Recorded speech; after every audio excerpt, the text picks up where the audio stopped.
창세기 13장 14절로 18절 끝절까지 봅니다. 구약성경 16면 창세기 13장 14절로 18절 다 함께 봉독합니다. 롯이 아브라함을 떠난 후에 여호와께서 아브라함에게 이르시되 너는 눈을 들어 너 있는 곳에서 북쪽과 남쪽 그리고 동쪽과 서쪽을 바라보라. 보이는 땅을 내가 너와 네 자손에게 주리니 영원히 이르리라. 내가 네 자손이 땅의 티끌 같게 하리니 사람이 땅의 티끌을 능히 쓸 수 있을진데 네 자손도 세리라. 너는 일어나 그 땅을 종과 행으로 두루 다녀보라. 내가 그것을 내게 주리라. 이에 아브라함이 장막을 옮겨 헤브론에 있는 마므레 상수리 수풀에 이르러 거주하며 거기서 여호와를 위하여 제단을 쌓았더라. 아멘.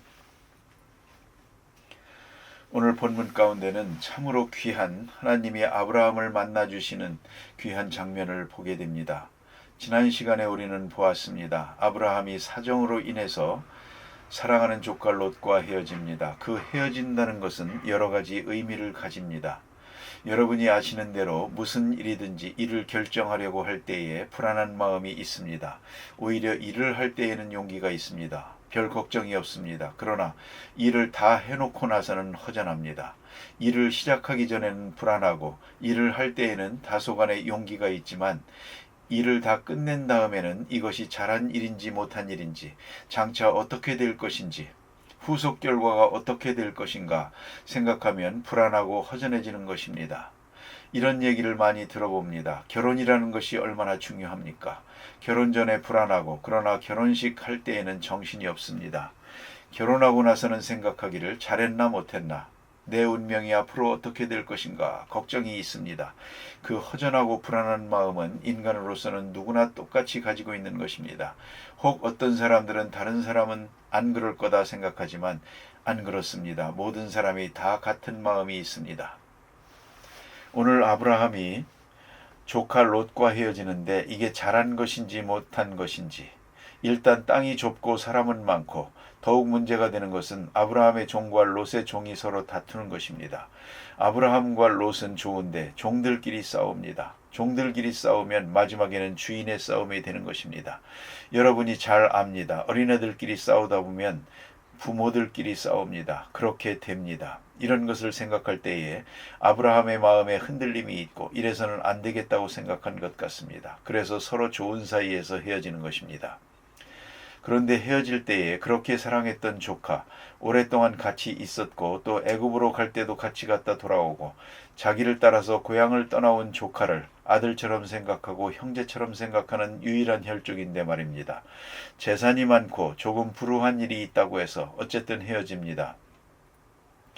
헤어질 때의 마음이 허전합니다. 마음이 빈 것 같습니다. 그런 말이 있습니다. 사람이 들어오는 건 몰라도 나가는 건 안다고. 한 사람만 나가도 허전한데 조카가 모든 식구를 데리고 가버리고 나니까 아브라함이 허전합니다. 내가 덕이 부족했나? 내가 다스리기를 잘못했나? 얼마든지 같이 살 수도 있었는데 내가 이렇게 분가한 것이 잘못한 것이 아닌가 하는 그런 허전함이 있고요. 또 뉘우침도 있습니다. 빈 마음이 있습니다. 거기에 고통이 있습니다. 또 한편 인간적으로 생각하면 또 하나 문제가 있습니다. 그건 뭐냐면 조카 롯이 가장 좋은 땅을 택해버렸습니다. 산에 올라가서 아브라함은 큰 마음을 써서 내가 좌하면 나는 우하리라. 내 마음대로 내 보이는 대로 택하라. 글쎄 무슨 생각을 가지고 이렇게까지 양보했는지 모르겠습니다. 이때 조카가 자기가 불리한 데 택하고 삼촌인 자기한테 응당 좋은 데를 남겨놓겠지 그런 생각을 마음 한구석에 했는지도 모릅니다. 어쨌든 그는 삼촌된 도리에서 큰 마음으로 써서 내 마음대로 택하라. 남은 것은 내가 갖겠다. 삼촌으로서 크게 양보했더니 자기 조카가 버릇없이 제일 좋은 걸 다 택해버렸습니다. 소돔 고모라. 여기가 물이 넉넉하고 초원이 넉넉하고 비옥한 땅입니다. 이걸 택하고 나니까 남는 것은 산지입니다. 헤브론 산지는 볼 게 없습니다. 그래서 한마디 한 것 다시 주워 담지도 못하고 그대로 따라갑니다. 따라가면서도 마음속에는 비옥한 땅을 다 주고 나니까 또 한 번 경제적으로 허전함을 느낍니다. 인간적으로 허전하고 경제적으로도 허전하고 이런 마음입니다. 불안한 마음이 있습니다.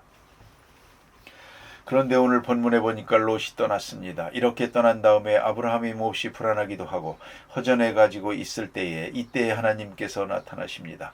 그걸 깊이 생각해야 합니다. 하나님의 위로가 바로 이 시간에 있었던 것입니다. 또 한 번 돌아가서 생각해 보십시다.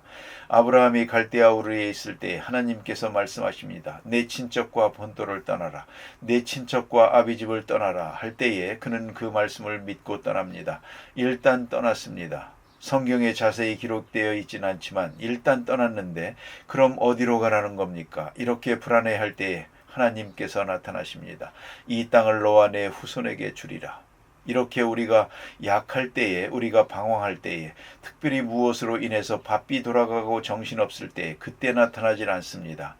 이렇게 빈 마음이 있을 때에, 불안해하고 허전해할 때에, 혹은 외로울 때, 이 세상에 대한 미련이 적어졌을 때, 다소라도 그 마음이 비었을 때 그때 나타나십니다. 주는 그때마다 나타납니다. 오늘 본문에 보니까 아브라함에게 나타나서 그를 위로해 주시는 장면입니다. 롯이 아브라함을 떠난 후에 하나님께서 그에게 나타나서 위로하시는 그런 이야기입니다. 위로는 무엇이냐면 곧 약속입니다. 지금 당장 무엇을 주시는 게 아닙니다. 오늘 우리가 주시는 것과 큰 차이가 있습니다.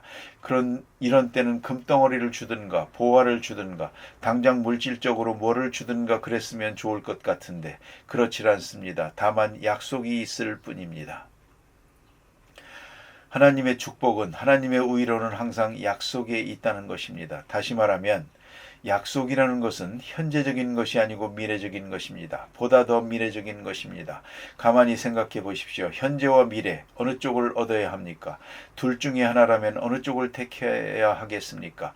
미래보다는 오늘 당장, 그렇게 생각하는 것이 일반적입니다. 소위 불안당이라는 것이 뭡니까? 한탕주의입니다. 한 번 못된 짓 하고 한 번 즐기고 내일까지 것 죽자, 그렇게 생각을 합니다.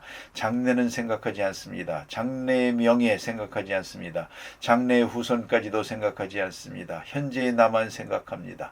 현재의 나만 생각하면 뒤에 한평생 후회해도 도리가 없습니다. 후회하게 되고 또 저 미래를 위해서 현재를 포기할 때가 있습니다. 일부러 고생을 택하고 합니다. 택해서 합니다. 그럴 때 그는 후회가 없습니다. 공부라는 것이 뭡니까? 그 얼마나 나가놀고 싶겠습니까? 피가 끓는 때인데 나가놀고 싶지만 내일을 위해서 오늘 공부하는 것입니다. 여러분, 미래를 위해서 현재를 버려야 됩니다. 미련하다는 것이 별게 아닙니다.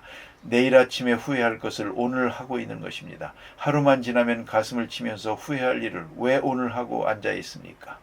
그런 거로 약속을 믿고 살아야 됩니다. 미래지향적으로 사는 것입니다. 오늘 좀 고통스럽고 불편하더라도 내일을 보고 또 영원한 미래를 보고 그것이 바로 그리스도인입니다. 때때로 그런 경우가 있습니다. 음식을 먹을 때 경우만 하더라도 별것도 아닌 것 같은데 이만큼만 먹고 끝냈으면 좋은 것. 자기도 압니다. 미련하게 더 먹고 그 다음에 힘이 들어가지고 씩씩하고 있습니다. 잠깐 봐도 그렇습니다. 하나님께서 주시는 약속은 미래적인 것입니다. 약속입니다. 그러니까 이걸 생각해야 됩니다. 이 약속이 있고 그 다음에는 약속에 대한 믿음을 요구하고 있습니다. 약속은 믿어야만 효력이 있는 것이지 믿지 않는 자에게는 아무런 효력이 없는 것입니다. 그 약속을 꼭 믿으면 이건 엄청난 힘이 있습니다. 그대로 될 줄로 믿으니까 오늘 이렇게 살 수 있고 오늘 이 시험을 이길 수 있고 오늘 정결할 수 있고 오늘 내가 조금도 낙심할 일이 없습니다. 낙심 없이 또한 일할 수가 있습니다. 오늘을 사는 힘이 미래에 있다는 것입니다. 약속에 있는 것입니다. 그런데 약속과 미래라는 것이 꼭 같은 것은 아닙니다. 미래학과 종말론은 다른 것입니다. 종말론은 약속을 의미하는 것이고 미래학은 과거와 현재에 의해서 미래를 전망할 뿐입니다. 이건 약속입니다. 하나님의 약속이요. 이건 물 약속이 아닙니다. 하나님이 정해주신 결정적 미래입니다. 반드시 이렇게 될 거라는 것입니다.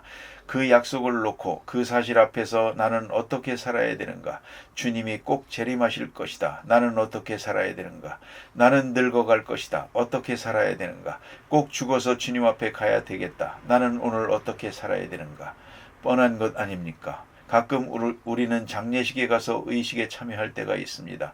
죽은 사람을 생각하면서 슬퍼하기도 하고 위로하기도 하지만 가만히 생각하면 누가 누구를 위해서 우는 것입니까? 오히려 저분은 먼저 갔습니다. 신앙을 잘 지켜서 끝을 냈습니다. 그분을 위해서 울 게 아닙니다. 오히려 부러워할 것이지.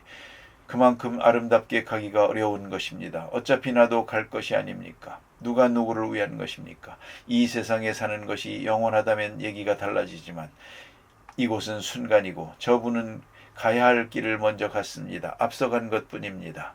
그런 거로 우리는 생각해야 됩니다. 모든 일은 하나님의 약속 앞에 있는 것입니다. 그 약속을 바라보고 나는 지금 어떻게 살아야 되는가? 그래서 신앙이라는 것은 현재에 의해서 미래를 보는 것이 아니고 미래의 약속을 보고 그 약속에 의해서 오늘을 보는 것입니다.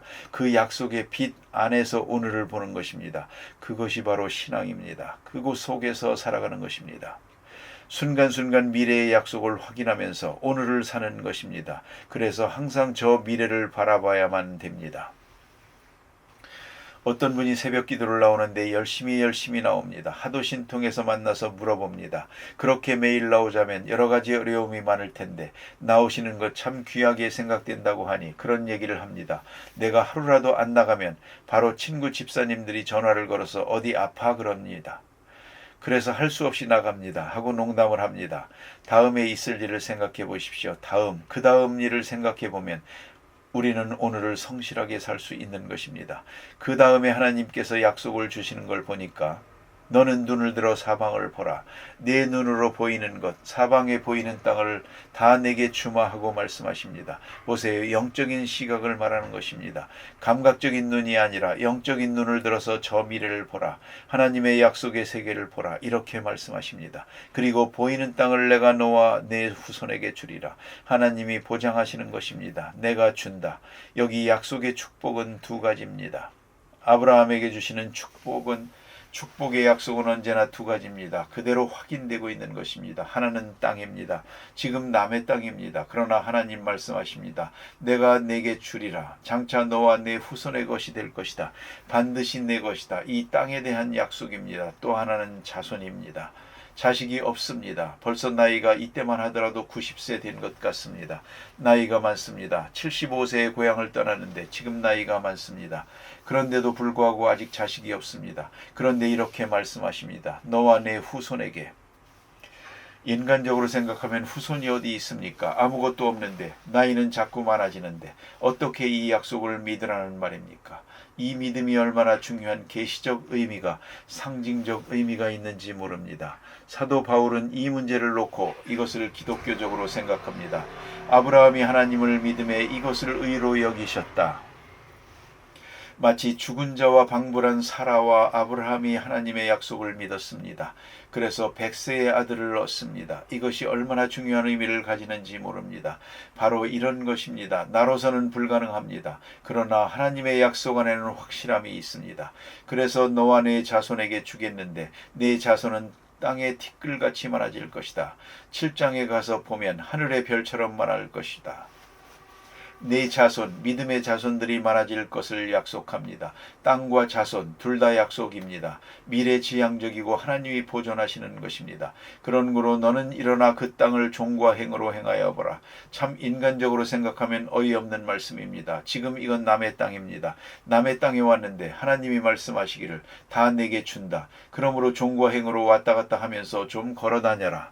무슨 마음으로? 이건 내 땅이다 하는 마음으로, 마치 다 소유한 것 같은 그런 마음으로 종과 행으로 걸어다녀라. 너로 인해서 이 땅이 복을 받으리라. 이렇게 말씀하십니다. 엄청난 것입니다. 우리가 미래의 약속을 받고 살면서 현재적으로 주시리라는 약속을 믿고 현재처럼 가리라 하는 약속을 믿고 이미 간 것처럼 손에 있는 것처럼 그렇게 종과 행으로 행하라. 이 말씀을 믿고 아브라함은 또 순종합니다. 그리고 장막을 옮겨서 상수리 나무 앞에 천막을 친 다음에 보세요. 하나님께 제사를 드렸더라. 이 말씀을 믿고 하나님께 감사합니다. 하나님 나타나신 것 감사하고 약속해 주신 것 감사하고 이 땅을 내게 주시니 감사합니다. 아직도 약속인데 아들을 아직도 두지 않았습니다. 그러나 주리라 믿고 그 믿음 위에서 제사를 드립니다. 하나님 앞에 제사를 드렸더라. 이것이 그리스도인의 모습입니다. 다 같이 기도하십시다.